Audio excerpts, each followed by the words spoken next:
किसान भाइयों, आज की वीडियो में हम एक ऐसी खाद के बारे में आपको बताएंगे जिसके इस्तेमाल से धान की फसल में आप अधिक से अधिक कल्ले ले पाएंगे। ज़्यादा टाइम हम यहाँ पे आपका नहीं लेंगे, एकदम कंप्लीट जानकारी आपको बताएंगे।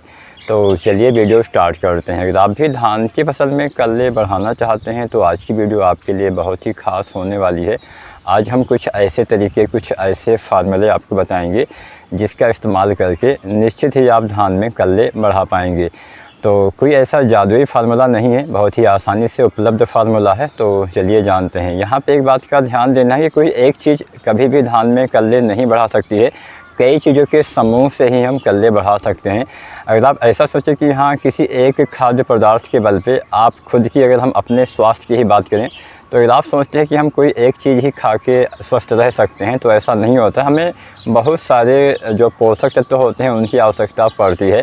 ठीक उसी तरह से पौधे के विकास के लिए भी बहुत सारे जो पोषक तत्व होते हैं उनकी आवश्यकता पड़ती है। तो यहाँ पे जो हम कुछ तरीके बताएंगे, इसमें आप पहली चीज़ यूज़ करिए ह्यूमिक एसिड का। किसान साथियों, ह्यूमिक एसिड का इस्तेमाल आपके लिए फ़ायदेमंद हो सकता है। कैसे फ़ायदेमंद हो सकता है? ह्यूमिक एसिड के इस्तेमाल से आपके पौधे में कल्ले के फुटाव में बढ़ोतरी हो सकती है। कैसे हो सकती है, पूरी डिटेल में जानेंगे। तो चलिए ह्यूमिक एसिड के कुछ फ़ायदों के बारे में बात करते हैं। किसान साथियों, ह्यूमिक एसिड के अगर हम फ़ायदों के बारे में जानें तो ह्यूमिक एसिड के इस्तेमाल से मिट्टी और पौधे दोनों में सुधार होता है। मिट्टी में क्या सुधार होता है? ये मिट्टी को भुरभुरा बनाता है। मिट्टी में जब भुरभुरापन आता है तो उसमें वायु का संचार भी बढ़ता है, यानी हवा की गतिविधि अंदर बढ़ती है। अगर मिट्टी के अंदर वायु का अच्छे से संचार होता है तो जड़ों के विकास के लिए वायु संचार भी आवश्यक होता है, तो जड़ें और अच्छे से विकसित हो पाती हैं। इसके अलावा मिट्टी में भुरभुरापन आने से ये जल धारण करने की क्षमता को भी बढ़ाता है और भी बहुत सारे कार्य करता है।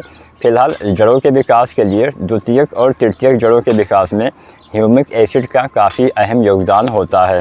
ह्यूमिक एसिड अगर आप इस्तेमाल करते हैं तो पौधे में जड़ विकास ज़्यादा होगा। जब पौधे में जड़ों का फैलाव दूर तक होगा तो वहाँ पे क्या होगा कि आपके पौधे ज़्यादा भोजन ले पाएंगे, जिससे पौधे में विकास अच्छे से होने से कल्ले अच्छे आएंगे। ह्यूमिक एसिड एक हिसाब से मिट्टी सुधारक भी आप बोल सकते हैं। इसके अलावा किसान साथियों, कुछ दूसरे कार्यों के बारे में अगर हम जानें तो जो ह्यूमिक एसिड होता है वो आपकी फसल में, पौधे में जड़ विकास के अलावा भोजन बनने में भी, प्रकाश संश्लेषण प्रक्रिया में भी काफ़ी मदद करता है। पौधे जो भोजन बनाते हैं उसमें काफ़ी हेल्प करता है, जिससे पौधे का भोजन सही से बनता है। और मेरे हिसाब से सबसे बड़ा काम है ह्यूमिक एसिड का कि ये अघुलनशील तत्व को दोबारा से उपलब्ध करवाता है। अब ये अघुलनशील तत्व के बारे में हम अपनी बहुत सारी वीडियो में आपको बता चुके हैं। अघुलनशील तत्व को हम ऐसे तत्व बोलते हैं जो आपकी मिट्टी में तो उपलब्ध होते हैं लेकिन वो पौधे भोजन के रूप में ले नहीं पाते हैं। यानी आपने कभी जिंक डाला, ज़्यादा पीएच है, या फिर कोई भी खासकर माइक्रोन्यूट्रिएंट्स जो होते हैं वो ज़्यादा पीएच होने की वजह से बहुत जल्दी अघुलनशील हो जाते हैं, जिससे उनका पौधे ज़्यादा उपयोग नहीं कर पाते हैं। मिट्टी में रहते हैं लेकिन फिर भी पौधा नहीं ले पाता है भोजन के रूप में। जब आप ह्यूमिक एसिड डालेंगे, खासकर फास्फोरस भी कई बार अघुलनशील हो जाते हैं। जिंक के साथ आपने फास्फोरस मिलाया तो भी अघुलनशील हो गया।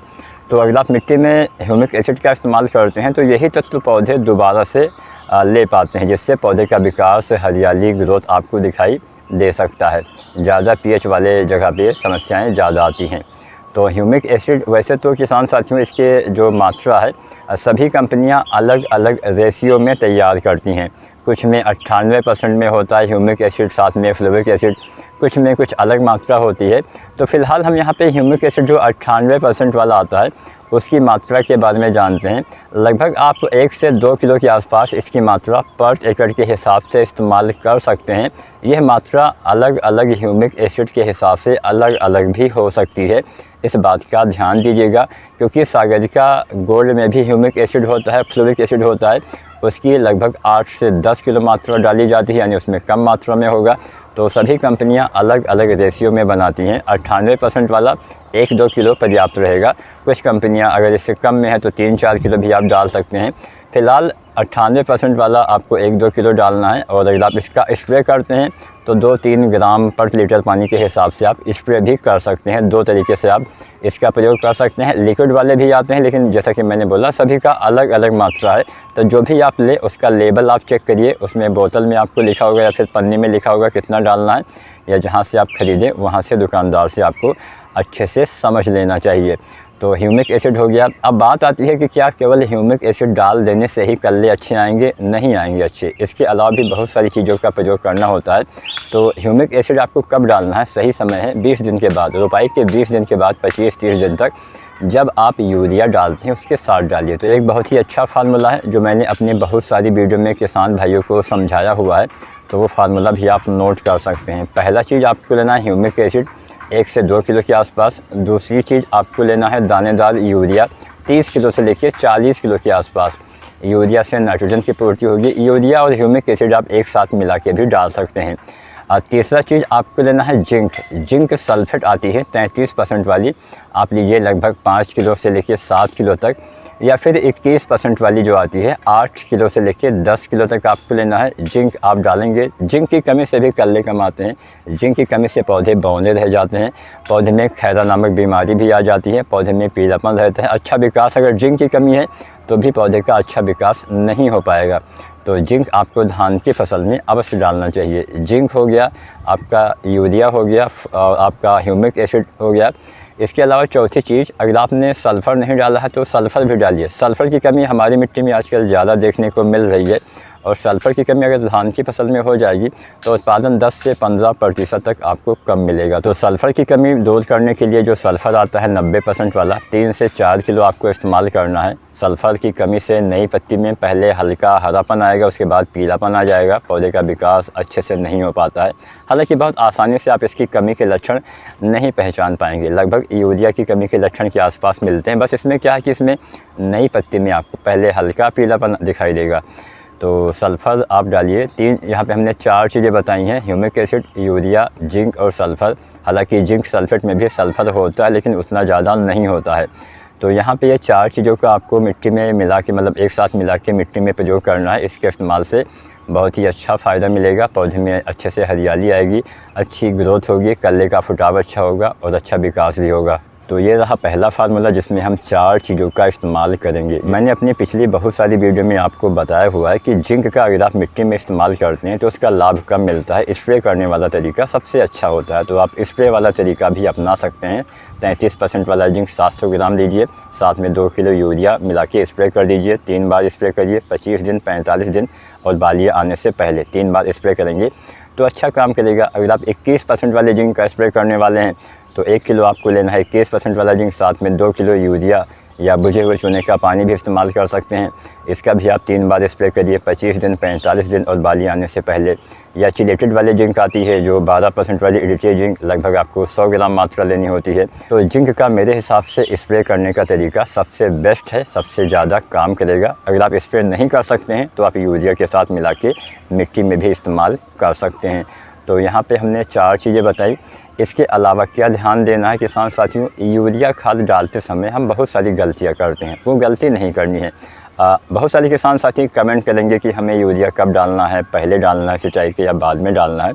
तो आपको बस 2 बातों का ध्यान देना है कि आपकी मिट्टी कैसी है, मिट्टी का नेचर कैसा है।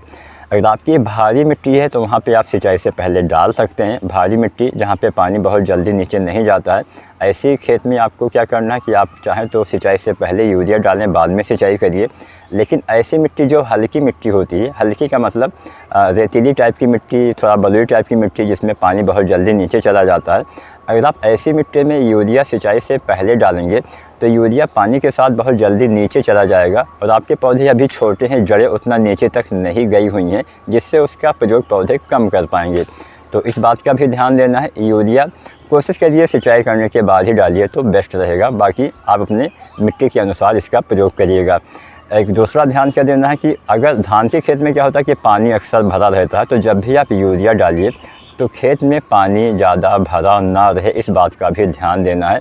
और पानी अगर बह रहा है तो भी मत डालिए, पानी भरा है तो भी मत डालिए, पानी निकालने के बाद ही डालिए।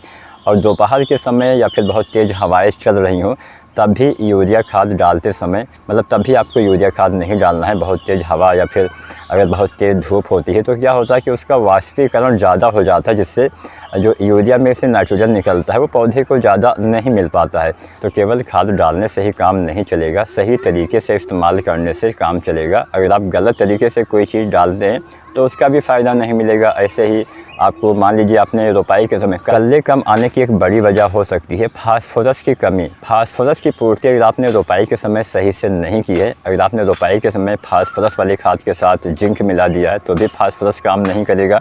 अगर आपने रोपाई से पहले फास्फोरस नहीं डाला है तो भी फास्फोरस सही से काम नहीं करेगा। अगर आपने बाद में डाला है, मान लीजिए रोपाई कर दिया 2-4 दिन बाद डाला है तो भी सही से काम नहीं करेगा, या फिर कम मात्रा में डाला है तो भी काम नहीं करेगा। फास्फोरस की पूर्ति हम ज़्यादातर 3 खादों से करते हैं। एक तो DAP हो गया जिसमें 18% नाइट्रोजन 46% फास्फोरस होता है।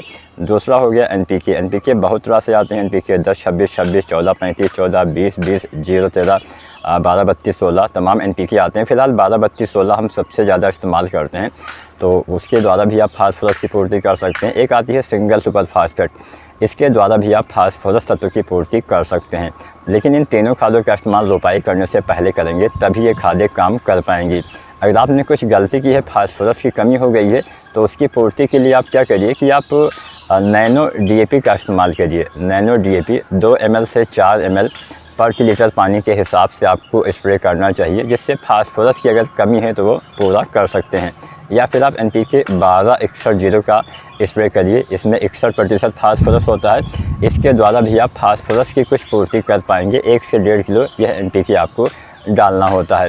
तो यहाँ पे हमने कई तरीके बताए जो आप अपना कि अपने धान की फसल में ज़्यादा कल्ले ज़्यादा जो है उत्पादन ले सकते हैं। अगर आज का मेरा प्रयास, आज की वीडियो आपको पसंद आई हो तो आप लाइक करिए। आप किस विषय पे वीडियो देखना चाहते हैं आप कमेंट करिए। आपकी धान की फसल कितने दिन की हो गई है, कृपया हमें कमेंट के माध्यम से यह जानकारी भी आप अवश्य प्रदान करिए ताकि हम भविष्य में उस हिसाब से वीडियो बना सकें। धन्यवाद।